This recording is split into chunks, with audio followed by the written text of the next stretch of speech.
സന്തോഷിക്കുവാൻ നമുക്ക് എപ്രകാരം സാധിക്കും?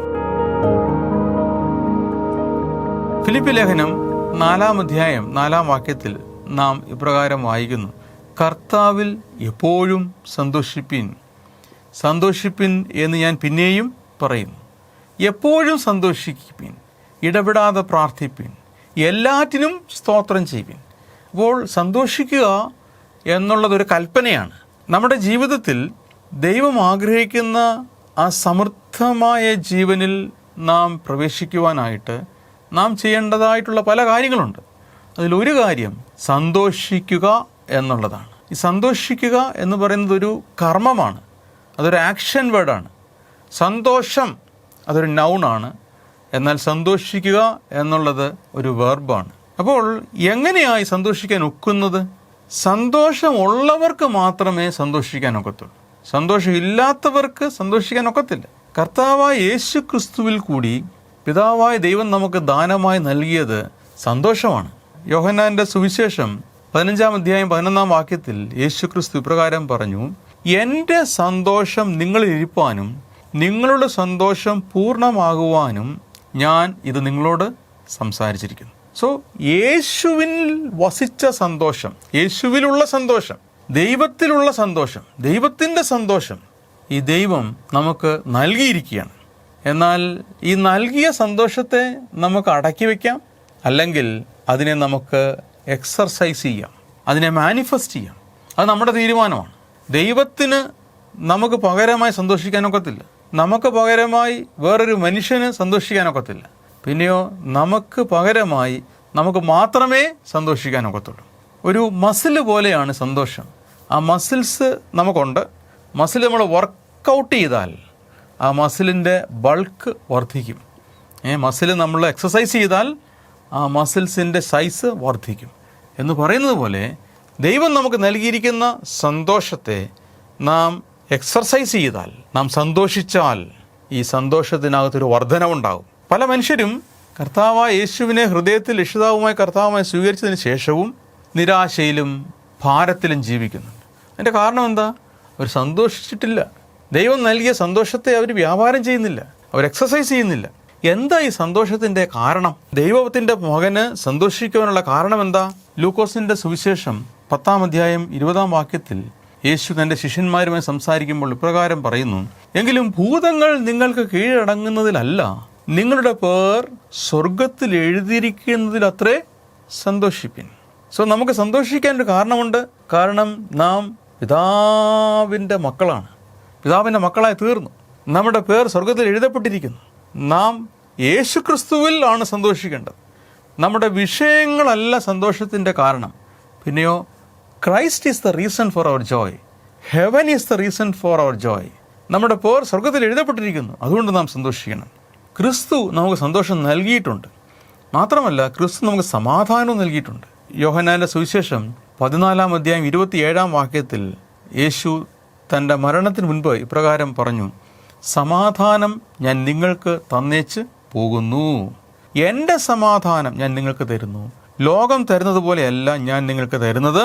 നിങ്ങളുടെ ഹൃദയം കലങ്ങരുത്, ഭ്രമിക്കുകയും അരുത്. അപ്പോൾ ദൈവം നമുക്ക് നൽകിയ രണ്ട് കാര്യങ്ങളിൽ ഒന്ന് സന്തോഷം, മറ്റേത് സമാധാനം. യേശു ക്രിസ്തു തൻ്റെ രക്തത്തിൽ കൂടി, തൻ്റെ ഈ ലോകത്തിലെ തൻ്റെ പ്രായശ്ചിത്ത യാഗത്തിൽ കൂടി യേശുവിൽ വിശ്വസിക്കുന്നവർക്ക് നൽകിയിരിക്കുന്ന രണ്ട് കാര്യങ്ങൾ: ഒന്ന് യേശുവിൻ്റെ സന്തോഷം, രണ്ട് യേശുവിൻ്റെ സമാധാനം.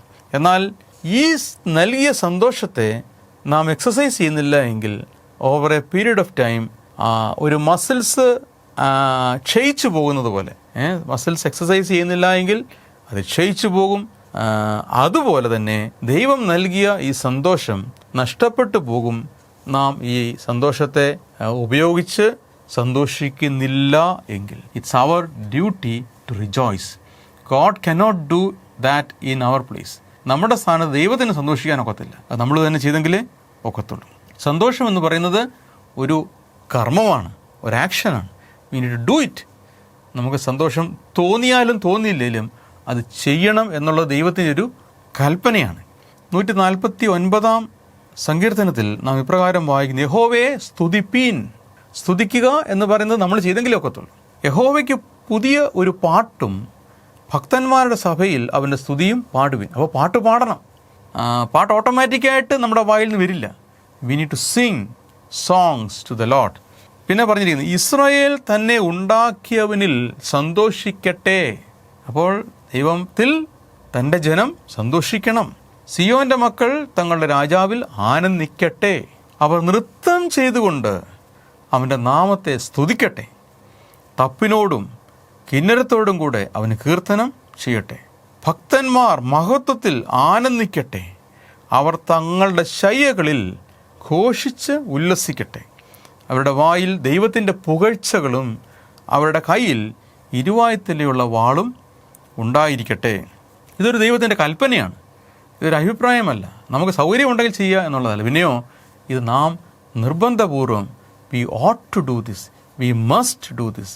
ഇത് കമ്പൾസറിയായി നമ്മുടെ ഒരു ഡിസിപ്ലിനാണ്, നമ്മുടെ ഒരു ലൈഫ് സ്റ്റൈലാണ്, നമ്മുടെ നമ്മുടെ വേ ഓഫ് ലൈഫാണ്. എന്ത്? സന്തോഷിക്കുക, സ്തുതിക്കുക, പാട്ടുപാടുക, നൃത്തം ചെയ്യുക, ശബ്ദമുണ്ടാക്കുക, ദൈവത്തിൻ്റെ സന്നിധിയിൽ നാം സെലിബ്രേറ്റ് ചെയ്യുക എന്ന് പറയുന്നത് അതൊരു കൽപ്പനയാണ്. അത് നാം നിർബന്ധപൂർവം ചെയ്യേണ്ടതാണ്. ഇതിനകത്ത് നമ്മുടെ ഹൃദയം ഇൻവോൾവാണ്, മാത്രമല്ല നമ്മുടെ ശരീരവും ഇതിനകത്ത് ഇൻവോൾവാണ്. സന്തോഷിക്കണമെന്നുണ്ടെങ്കിൽ നമ്മുടെ മുഖം അതിന് ആ രീതിയിൽ നാം ചിരിക്കണം. മാത്രമല്ല നമ്മൾ ശരീരം മൂവ് ചെയ്യണം. നൃത്തം ചെയ്യണമെന്ന് പറഞ്ഞാൽ നമ്മൾ മൂവ് ചെയ്യണം. ഘോഷിക്കുക എന്ന് പറയുന്നത് നമ്മൾ ശബ്ദം എടുക്കണം. പാട്ട് പാടാൻ നമ്മൾ ശബ്ദം എടുക്കണം. നമ്മുടെ കൈകളും കാലുകളും നമ്മുടെ ശരീരവും നമ്മുടെ ശബ്ദവും നമ്മുടെ അകത്തെ ഹൃദയവും നമ്മുടെ മനസ്സും ഇതെല്ലാം ഇൻവോൾവ്മെൻ്റ് ഉണ്ടെങ്കിൽ മാത്രമേ അത് നമ്മൾ ചെയ്തെങ്കിലേ ഒക്കെ ഉള്ളൂ. ഇതൊരു കൽപ്പനയാണ്. അതെന്തുകൊണ്ട്? ദൈവം നമുക്ക് സന്തോഷം നൽകിയിട്ടുണ്ട്. You have the joy of the Lord, you have the peace of God inside you, you have the heaven in your life. നിങ്ങൾക്ക് സ്വർഗം ലഭിച്ചിരിക്കുകയാണ്. നിങ്ങളുടെ പേർ സ്വർഗത്തിൽ എഴുതപ്പെട്ടിരിക്കുകയാണ്. നിങ്ങൾ പിശാചിൻ്റെ അടിമത്തിൽ നിന്ന് വിടുവിക്കപ്പെട്ടവരാണ്. നിങ്ങൾ ദൈവത്തിൻ്റെ പുത്രന്മാരായി തീർന്നു. ദൈവം നിങ്ങളുടെ പിതാവായി തീർന്നു. യേശു ക്രിസ്തുവിൽ കൂടി, യേശു ക്രിസ്തുവിൻ്റെ ക്രൂശ് മരണത്തിൽ കൂടി ദൈവത്തിൻ്റെ വാഗ്ദത്തങ്ങൾ നിങ്ങളുടെ സ്വന്തമായി തീർന്നിരിക്കുകയാണ്. നിങ്ങൾ പുത്രന്മാരായപ്പോൾ ദൈവത്തിൻ്റെ പ്രോമിസസ് നിങ്ങൾ അവകാശികളായി തീർന്നു. ഇതെല്ലാം ഒരു യാഥാർത്ഥ്യമായിരിക്കുമ്പോൾ നമ്മുടെ ശ്രദ്ധ നാം അതിലേക്ക് തിരിച്ചിട്ട് അതിനെ ഓർത്ത് നാം സന്തോഷിക്കണം, നാം സെലിബ്രേറ്റ് ചെയ്യണം, നാം നൃത്തം ചെയ്യണം, നാം പാട്ടുപാടണം, നാം ബഹളമുണ്ടാക്കണം, നാം ചിരിക്കണം, നാം ഭവനങ്ങളിൽ സ്വന്തമായി പാട്ട് പാടണം. ഒരു പെർഫോമൻസിന് വേണ്ടിയല്ല, പിന്നെയോ it should become our life style. അങ്ങനെ ഉണ്ടെന്നുണ്ടെങ്കിൽ ദൈവം ആഗ്രഹിക്കുന്ന സമൃദ്ധമായ ജീവൻ നമ്മളുടെ ഒരു എവരിഡേ എക്സ്പീരിയൻസ് ആയിത്തീരും. സന്തോഷം ദൈവം നൽകിയിട്ടുണ്ട്. സന്തോഷിക്കുക എന്നുള്ളത് നമ്മുടെ ഉത്തരവാദിത്വമാണ്. നമുക്ക് പകരം വേറൊരാൾക്ക് അത് ചെയ്യുവാൻ സാധിക്കത്തില്ല. നിങ്ങൾ സന്തോഷിച്ചാൽ നിങ്ങളുടെ സന്തോഷത്തിലൊരു വർധനവുണ്ടാകും, നിങ്ങളുടെ സമാധാനത്തിലൊരു വർധനവുണ്ടാകും. പിശാചിൻ്റെ തന്ത്രങ്ങൾ പരാജയപ്പെടും. മാത്രമല്ല നിങ്ങളുടെ വിഷയങ്ങൾക്ക് ഒരു ഡെലിവറൻസ് ഉണ്ടാകും. അത് ദൈവത്തിൻ്റെ ഒരു വഴിയാണ്.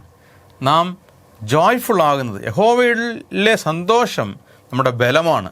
അത് പിശാചിൻ്റെ മേൽ ദൈവം വെച്ചിരിക്കുന്ന ന്യായവിധി നമ്മുടെ പേഴ്സണൽ ലൈഫിൽ അത് മാനിഫെസ്റ്റഡ് ആകുവാനുള്ള ഒരു വഴിയാണ് നമ്മുടെ സന്തോഷം.